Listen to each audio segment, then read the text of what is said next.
नमस्कार, इलेक्ट्रिकल ज़िंदगी में आपका स्वागत है। दोस्तों, ये लेक्चर नंबर 4 है ईआईएम का। आज के इस लेक्चर में हम लोग बात करने वाले हैं types of instruments according to torque. अभी आप बात कहेंगे कि लास्ट लेक्चर में भी हमने टाइप्स ऑफ इंस्ट्रूमेंट्स के बारे में बात किया तो ये लेक्चर क्यों? तो वो मैंने बेसिक प्रिंसिपल के आधार पे टाइप्स ऑफ इंस्ट्रूमेंट्स आपको बताए थे। अभी यहाँ पे टाइप्स ऑफ इंस्ट्रूमेंट जो है वो अकॉर्डिंग टू टॉर्क हैं। यहाँ पे अकॉर्डिंग टू टॉर्क लगाने का मतलब क्या है कि आपको पता है कि अगर कोई भी हमारी मान लीजिए ये इंस्ट्रूमेंट है, यहाँ पे जो पॉइंटर होता है वो एक क्लॉकवाइज या एंटी क्लॉकवाइज मूव कर रहा होता है। तो जहाँ भी मोशन आएगा, मतलब रोटेशन मोशन आएगा, तो वहाँ पे टॉर्क का एक शब्द जनरेट हो जाता है। तो इस वजह से यहाँ पे types of instruments according to torque हमें यहाँ पे पढ़ने को मिलता है। तो चलिएगा अपने वीडियो को हम लोग स्टार्ट करते हैं। वीडियो को स्टार्ट करने से पहले दोस्तों आप लोगों के लिए एक इन्फॉर्मेशन है। अगर अभी तक आपने मेरा व्हाट्सएप ग्रुप ज्वाइन नहीं किया तो बिल्कुल तुरंत जाकर ज्वाइन कीजिएगा, और टेलीग्राम ग्रुप को भी ज्वाइन कर सकते हैं, जिससे आपको यूट्यूब से रिलेटेड कोई भी फर्दर नोटिफिकेशन होती है तो वहाँ पर मैं आपको बता सकूँ, राइट।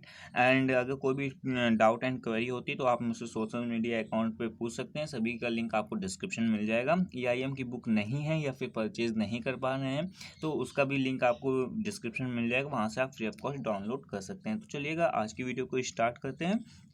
यहाँ पे types of instruments according to torque के बिहाफ पे हम इसे फर्दरली 3 टाइप्स में डिवाइड कर सकते हैं। That is deflecting type torque, deflecting type torque मतलब कि instruments, controlling torque and damping torque. फिर से मैं एक बार रिपीट कर देता हूँ आपके लिए। Types of instruments according to torque के बिहाफ में आप इसे फर्दर 3 टाइप्स में डिफाइन कर सकते हैं: deflecting torque, controlling torque and damping torque, right. या फिर आप ऐसे भी कह सकते हैं deflecting type torque, controlling type torque और डैम्पिंग टाइप टॉर्क, मतलब कि टॉर्क के पहले टाइप भी लगा सकते हैं, राइट। तो चलिएगा ये क्या होते हैं इनके बारे में हम थोड़ा सा समझ लेते हैं। अभी अगर आपको एक छोटा सा ओवरव्यू दूं, जैसे कि मेरी हर वीडियो में देने की एक आदत है कि चीज़ों को आपको थ्योरेटिकली बताने से ज़्यादा बेटर है कि थोड़ा सा आपको एक्सप्लेन कर दिया जाए। तो यहाँ पर ये समझिएगा, एक वोल्टामीटर है आपके पास में, राइट। ये एक वोल्टमीटर है। अभी ये इसमें से आपने क्या किया है कि आपको इस वायर की क्वांटिटी मेज़र करनी है। मैं यहाँ पे दूसरा भी कलर यूज़ कर लेता हूँ पेन का। इस वायर की आपको क्वांटिटी मेज़र करनी है कि कितनी इसकी जो इस वायर में वोल्टेज है कितना डिफरेंस में है। तो राइट, तो आपने इसमें वोल्टामीटर को ऐड किया।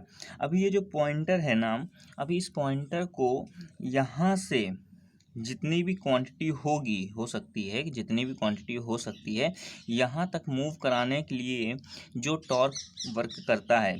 फिर से समझिएगा, जो ये मेरा पॉइंटर है, इस पॉइंटर को रियल क्वांटिटी जो कि हमने अप्लाई किया है, इस तक मूव कराने के लिए जो टॉर्क वर्क करता है, इसे ही हम क्या कहते हैं, डिफ्लेक्टिंग टॉर्क कहते हैं, राइट। अभी आपको रिटर्न में भी मिल जाएगा, आप वहाँ से अपने नोट्स को प्रिपेयर कर सकते हैं। एंड देन कंट्रोलिंग टॉर्क क्या होता है कि जब आपका ये पॉइंटर मूव करके अपनी रियल क्वांटिटी पे आता है, तब इसको कंट्रोल करना होता है कि रियल क्वांटिटी से कहीं ज़्यादा ना चला जाए। आपका जो भी रियल क्वांटिटी होगी, मान लीजिए यहाँ पे रियल क्वांटिटी आपकी है, जितना आपने क्वांटिटी को मेज़र करना चाहते हैं वो क्वांटिटी यहाँ पे है। तो आप ये चाहते हैं कि आपका ये जो पॉइंटर है ये आपकी रियल क्वांटिटी से ज़्यादा ना चला जाए, इसलिए इसमें एक कंट्रोलिंग टॉर्क भी यूज़ किया जाता है। तो यहाँ पे कंट्रोलिंग टॉर्क का मतलब क्या है कि जो पॉइंटर है उसे कंट्रोल किया जाता है ताकि वो जो हमारी मेजर्ड क्वांटिटी है उससे आगे ना डिफ्लेक्ट कर जाए। डैम्पिंग टॉर्क का मतलब क्या होता है, जब आपका जो पॉइंटर होता है वो हमारा मूव करता है, रोटेट करता है अपनी क्वांटिटी के तरफ में, तो वो काफ़ी देर तक ही ऐसे मूव करता रहता है, ऑसिलेट करता रहता है। आपने कभी देखा होगा कि मान लीजिए ये हमारा एक जो आपका पॉइंटर है वो है, राइट। तो जैसे ही आप इसमें जो मेजर्ड क्वांटिटी होगी वो अप्लाई करेंगे इस इंस्ट्रूमेंट्स में, और ये जो टॉर्क आपका पॉइंटर होगा ये एक टॉर्क के साथ में मूव करना स्टार्ट करेगा। यहाँ पे मान लीजिए क्वांटिटी आ जाती है तो वही रुक जाता है कंट्रोलिंग टॉर्क के थ्रू। अभी यहाँ पे डिफ्लेक्शन जो डैम्पिंग होगी वो होती रहेगी, काफ़ी देर ऑसिलेट करता रहता है। ऐसे ऐसे आप देखते होंगे कई इंस्ट्रूमेंट्स में जिनमें डैम्पिंग नहीं की जाती तो काफ़ी देर ऑसिलेट करता रहता है, जिससे रीडिंग लेने में काफ़ी परेशानी होती है। तो डैम्पिंग टॉर्क का मतलब क्या होता है, जो हमारा पॉइंटर होता है वो मूव करने के बाद जो काफ़ी देर तक ऑसिलेट करता रहता है, काफ़ी देर तक हिलता रहता है, तो इसको कंट्रोल करना ही डैम्पिंग टॉर्क के थ्रू हम लोग करते हैं। तो इनके फर्दर ही काफ़ी टाइप के होते हैं, तो चलिए इनके बारे में भी हम जान लेते हैं one by one, and then फिर we are moving on to our definition. Okay, तो इन सब की जो डेफिनेशन है, जो रिटर्न आपको BTUP के आंसर शीट में लिखनी है आपको जाकर के सेमेस्टर के एंड में, वो हम लोग देखेंगे, राइट। तो डिफ्लेक्शन टॉर्क जो होता है ये फर्दरली जो होते हैं ये इतने टाइप्स में डिवाइडेड होते हैं, राइट। आप जैसा कि देख पा रहे हैं, या फिर आप ये भी कह सकते हैं जो डिफ्लेक्शन टॉर्क होता है वो इन मेनली जो इलेक्ट्रिकल इफ़ेक्ट्स होते हैं या फिर जो हमारे फिजिकल इफ़ेक्ट्स होते हैं इनके थ्रू गेन किया जा सकता है। वन बाय वन सभी चीज़ आपको समझ में आती रहेंगी, बस वीडियो को पूरा देखते रहिएगा। तो जो डिफ्लेक्शन टाइप टॉर्क होता है ये हमारा मेनली मैग्नेटिक इफ़ेक्ट के थ्रू भी गेन किया जा सकता है। क्या होता है आगे की वीडियोज़ में समझते रहेंगे हम लोग वन बाय वन। तो जो मैग्नेटिक इफ़ेक्ट के थ्रू भी इसे गेन किया जा सकता है। डिफ्लेक्शन टॉर्क जो होता है ये इलेक्ट्रोमैग्नेटिक इफ़ेक्ट के थ्रू भी गेन किया जा सकता है। डायनामो इफेक्ट के थ्रू भी इसे डिफ्लेक्शन टॉर्क को हम लोग गेन कर सकते हैं। डिफ्लेक्टिंग टॉर्क जो होता है ये हीट इफेक्ट के थ्रू भी गेन किया जा सकता है। इसी तरह केमिकल इफेक्ट के थ्रू भी डिफ्लेक्टिंग टॉर्क को गेन किया जा सकता है। स्टैटिक इलेक्ट्रो इफेक्ट के थ्रू भी इसे हम लोग गेन कर सकते हैं। इसी तरीके के अगर बात करें हम लोग कंट्रोलिंग टॉर्क, जो हम लोग कंट्रोल कर रहे हैं, तो कंट्रोल करने के लिए हम लोग स्प्रिंग कंट्रोल का भी यूज़ कर सकते हैं और हम लोग ग्रेविटी कंट्रोल का भी यूज़ कर सकते हैं। इसी तरीके से जो हमारा ऑसिलेशन होता है पॉइंटर में डैम्पिंग होती रहती है, इसको हम लोग एयर फ्रिक्शन डैम्पिंग के थ्रू भी कंट्रोल कर सकते हैं, फ्लूइड डैम्पिंग के थ्रू भी कंट्रोल कर सकते हैं, एंड एडी करंट डैम्पिंग के थ्रू भी कंट्रोल कर सकते हैं। आशा करूँगा कि ये जो ट्री डायग्राम मैंने आपको डिलीवर किया है इस वीडियो में, वो आप इसे रिमेंबर रखेंगे अपने एग्ज़ाम टाइम पे, ताकि आपको कम डेटा अपने माइंड में रखना पड़े और आप ज़्यादा से ज़्यादा कंटेंट को अपने एग्ज़ाम सेंटर तक की ले जा सकें। इसलिए मैं आपको ट्री डायग्राम ज़रूर से ज़रूर दिखाता हूँ। तो चलिए अभी मूव करते हैं हम लोग अपने डेफिनेशंस की तरफ में, ताकि हम लोग ये भी जान सकें कि जो हमारे BTUP के एग्ज़ाम में आंसर शीट में आपको लिखना है वो किस तरीके से आपको लिखना है। तो let's go on our answer and our definitions.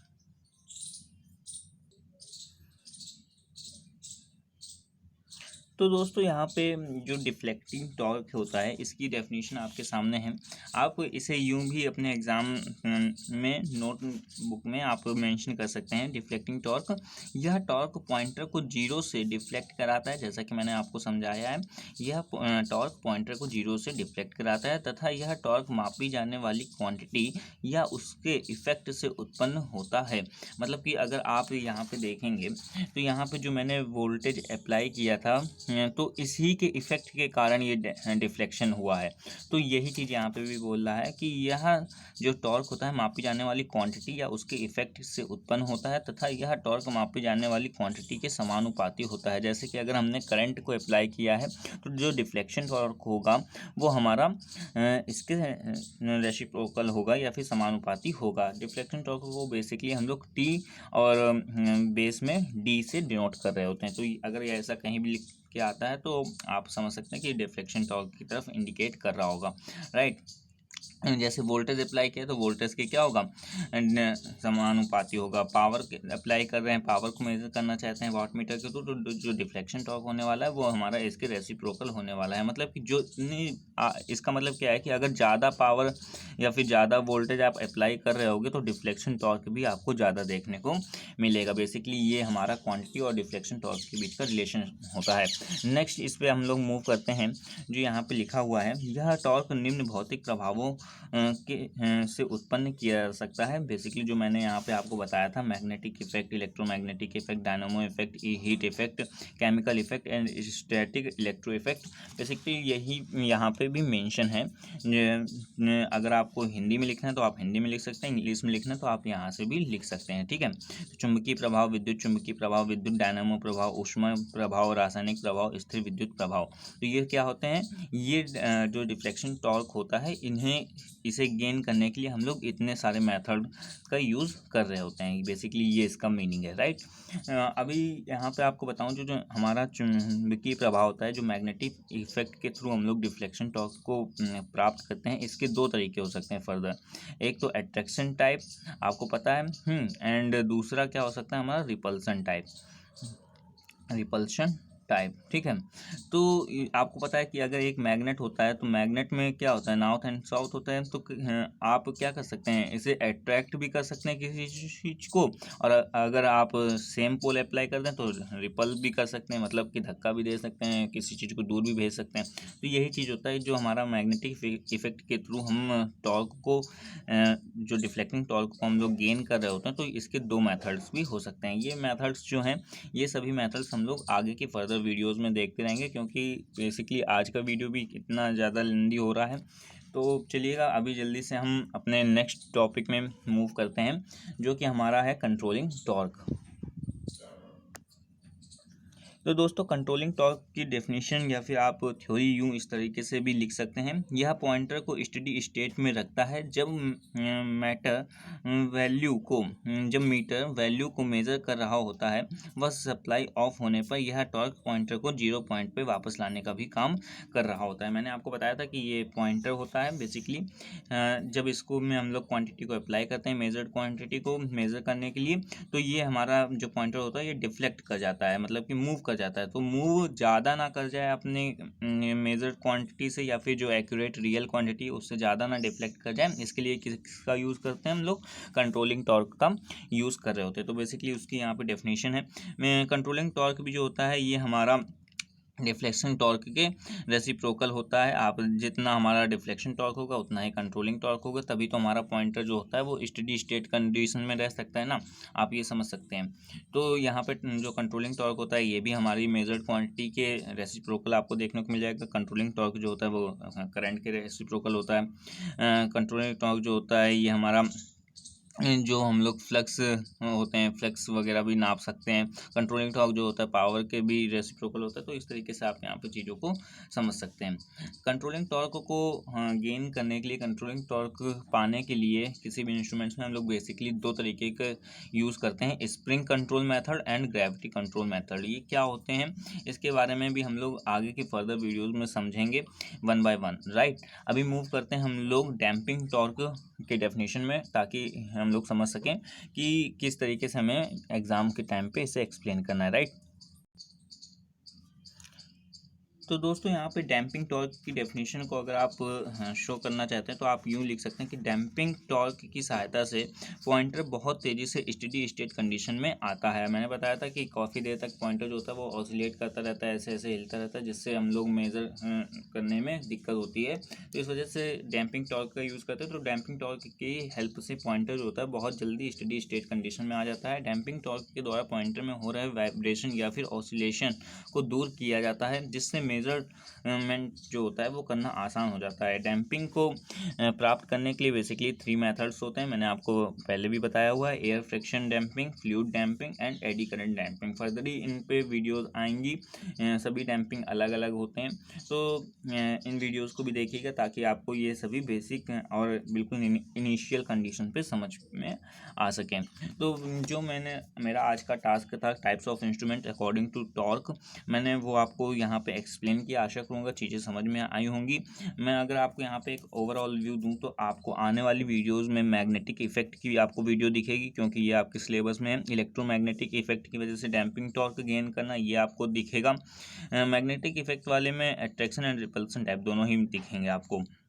And then controlling torque की अगर मैं बात करूं तो कंट्रोलिंग टॉर्क में आपको spring control method, gravity control method and damping torque की अगर मैं बात करूं तो यहाँ पे एयर फ्रिक्शन डैम्पिंग, आपको फ्लूइड डैम्पिंग और एडी करंट डैम्पिंग पढ़ना है। तो यहाँ पे 1 2 3 4 5 6 7 या फिर 8 आप कह सकते हो। तो 8 टॉपिक्स पे आपका यहाँ से बनने वाला है। तो यहाँ से आपको 8 टॉपिक्स आगे वीडियोज़ के माध्यम से समझाए जाएंगे। तो आशा करूँगा कि आपको ये ट्री डायग्राम समझ में आया होगा। जो आज मैंने आपको इन्फॉर्मेशन डिलीवर किया है वो आपको समझ में आया होगा।